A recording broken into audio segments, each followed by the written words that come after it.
Olá, meus queridos. O tema da aula de hoje é origem da vida. E nessa aula a gente vai aprender sobre algumas teorias, de algumas pessoas que quiseram falar e provar a respeito da origem da vida. Bom, para começar, a origem da vida ela é explicada por várias teorias. A gente sabe que vários cientistas, vários pesquisadores tentaram explicar sobre a origem da vida. Mas apesar de já terem muitas coisas aí que falem a respeito disso, ainda existem muitas dúvidas. E é um assunto que ainda intriga muitas pessoas. Nem todo mundo ainda tem uma certeza de onde tenha originado a vida, tá?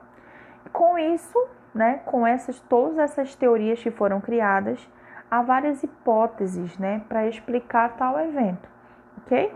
Dentre elas, a gente vai destacar 3: o evolucionismo, a panspermia e o criacionismo.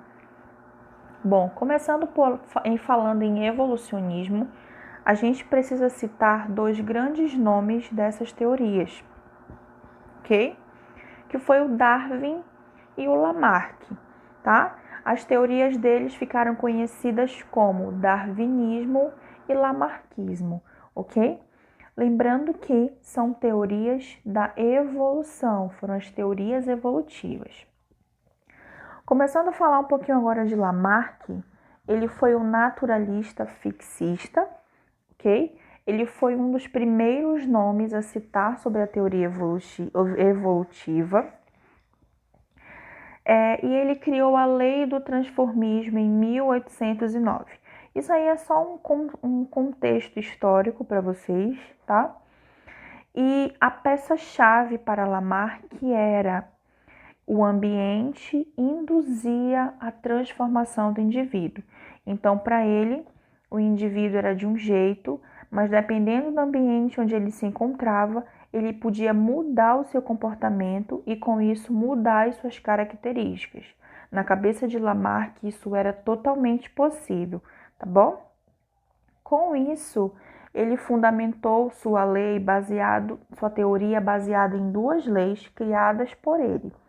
Primeira é a lei do uso e desuso, e a segunda lei, a lei dos caracteres adquiridos. Falando um pouquinho sobre a lei do uso e desuso, a gente pode destacar da seguinte maneira. Acabei de falar para vocês que na cabeça de Lamarck, o ambiente é quem induzia a transformação do indivíduo, porque na cabeça dele, o uso ou o desuso de certas estruturas afetavam significativamente nas características desse indivíduo, ou seja, quanto mais ele usava uma estrutura do seu corpo, aquela estrutura se desenvolveria mais, ou quanto menos ele usava alguma estrutura do seu corpo, aquela estrutura atrofiaria e daqui a pouco seria inútil. Então, essa seria a lei do uso e do desuso. Se eu uso, aquela característica se desenvolve. Se eu não uso, aquela característica, aquela estrutura se atrofia, tá bom? Então, aí tem um esquema para vocês entenderem melhor sobre isso. Então, na cabeça dele, existia uma necessidade de adaptação. E isso ia depender do uso de alguma estrutura ou do desuso. Então, seguindo aí, o esquema, a gente pode dizer que uma estrutura que era mais usada, mais exigida, ela se desenvolvia. Em contrapartida, uma estrutura que era menos exigida, menos utilizada, ela ia se atrofiando, ok? Então, essa é a lei do uso e do desuso.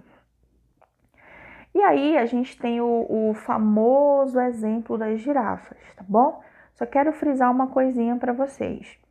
Em seus estudos, o Lamarck nunca citou girafa. Se você for estudar, ler seus artigos, ler o seu livro, você não vai ver nenhum exemplo dele usando a girafa. O que acontece é que em algum momento um jornalista fez essa ilustração e ficou tão perfeita, de acordo na cabeça de Lamarck, que acabou pegando. Vamos lá entender o que as girafas têm a ver com isso. Acabei de falar para vocês que para Lamarck, quanto mais um indivíduo usava certa estrutura, ela desenvolvia. Então, o que ele quis dizer com isso? Digamos que a gente está vendo aí essa primeira girafa. Ela tem um tamanho de pescoço, ok? Aparentemente, né, a gente olhando, ela tem um pescoço menor que as outras. Ela era desse tamanho, tá bom? Só que ela precisava se alimentar. E a girafa, ela prefere a copa das árvores, é aquela parte mais alta das árvores. Então, para que ela possa se alimentar, ela precisaria alcançar essa árvore, mas ela não conseguia, porque o pescoço dela era pequeno.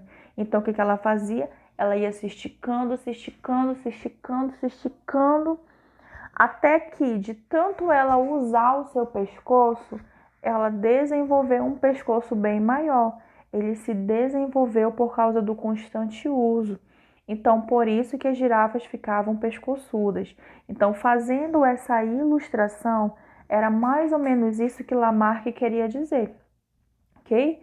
Quanto mais eu uso uma estrutura, mais ela desenvolve, tá bom?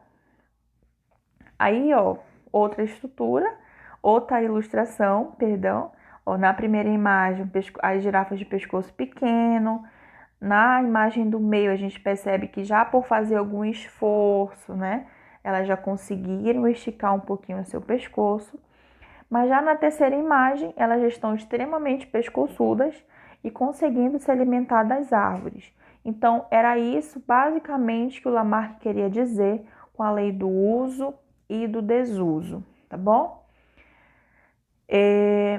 Só que tem uma segunda lei, que é a lei da transmissão das características adquiridas, as leis dos caracteres adquiridos. O que significa isso? Era quando eu passava essa característica para minhas próximas gerações.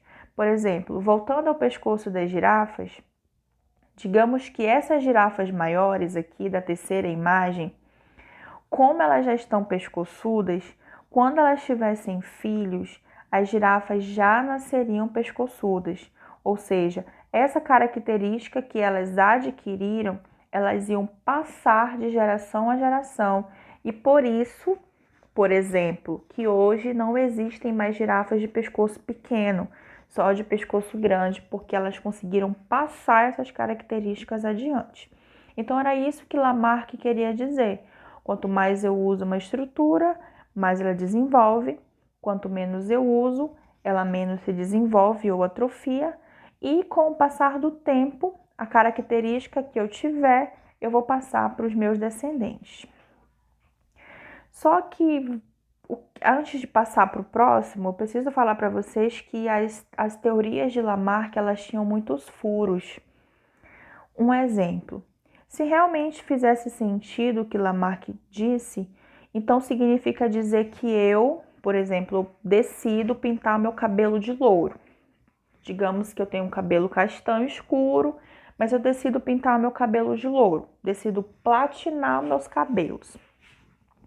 Será que quando eu tiver um filho, o meu filho vai nascer de cabelo louro? E aí, o que vocês acham? Claro que não, né? Porque isso não é uma característica que eu vou conseguir passar para o meu filho. Só que naquela época, na cabeça de Lamarck, isso iria acontecer. Um outro exemplo. Será que, por exemplo, falando agora de algo que eu estou usando, será que se eu, digamos que eu quero malhar, quero ficar bastante musculosa, aí eu vou lá, malho, eu fico bem marombada mesmo. Será que quando eu tiver um filho, o meu filho já vai nascer musculoso? O que vocês acham? Eu estou usando aí a lei dos caracteres, ou eu estou usando aí a lei do uso. Eu fiz ali bastante uso dos meus músculos, exercitei bastante. Será que o uso dos meus músculos, né, o resultado do uso dos meus músculos, vão ser características que vão ser adquiridas pelos meus filhos? Claro que não. Então, a lei de Lamarck, ela teve muitos furos, né? E muitos anos depois surgiu um outro nome para falar também de teorias evolutivas, que foi o Darwin, né, que o seu movimento ficou conhecido aí como darwinismo.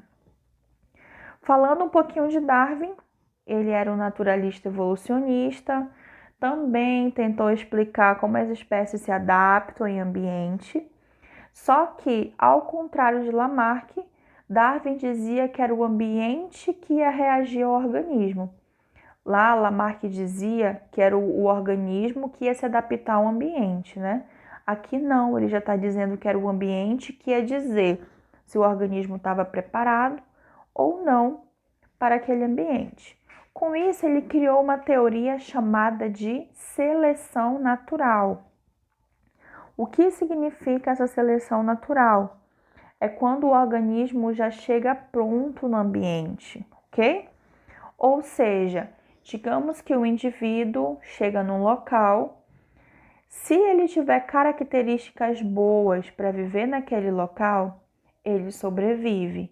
Mas se ele não tiver características boas o suficiente para viver naquele local, ele vai ser eliminado. Por exemplo, a gente pode citar muitos exemplos aí de animais, por exemplo, né? Se eu chego ali num ambiente em que eu tenho que ser rápido, eu tenho que ser ágil, eu tenho que ser forte, eu tenho que ser grande, mas eu não tenho essas características, quando eu chegar lá eu vou ser predado imediatamente. Se eu sou um animal fraco, que não corro muito, não tenho velocidade, e eu chego no local que só tem animais que têm essas características, é claro que eu vou ser eliminado. Então, na cabeça de Darwin era isso que acontecia, né? Para Darwin, o organismo já chega no ambiente pronto. Só que o ambiente vai dizer se ele tem características boas ou ruins para aquele ambiente, tá bom? E geralmente as pessoas falam assim: ah, os mais fortes sobrevivem. Essa não era a frase de Lamarck, de Darwin, perdão. Para Darwin, eram os mais adaptáveis. Era para ver se eles tinham características para aquele ambiente. Tá bom? Esses aí fizeram parte das teorias da evolução, do evolucionismo. Agora a gente vai aprender sobre a panspermia. Bom, panspermia, esse termo significa sementes em toda parte. Mas o que é panspermia? Bom, essa foi uma teoria que dizia que a vida não surgiu no nosso planeta, não surgiu aqui no planeta Terra. Só que apesar de não ter surgido aqui no planeta Terra, ela surgiu em algum outro planeta e através de uma poeira aí cósmica, uma poeira atmosférica, essas partículas chegaram aqui no nosso planeta e a vida deu-se início. Isso assim é meio ilógico pra gente, né? Vivendo assim no mundo do século XXI que a gente vive, mas ainda tem gente que acredita na panspermia cósmica. Por que sementes em toda parte? Porque tá falando aí de partículas, né?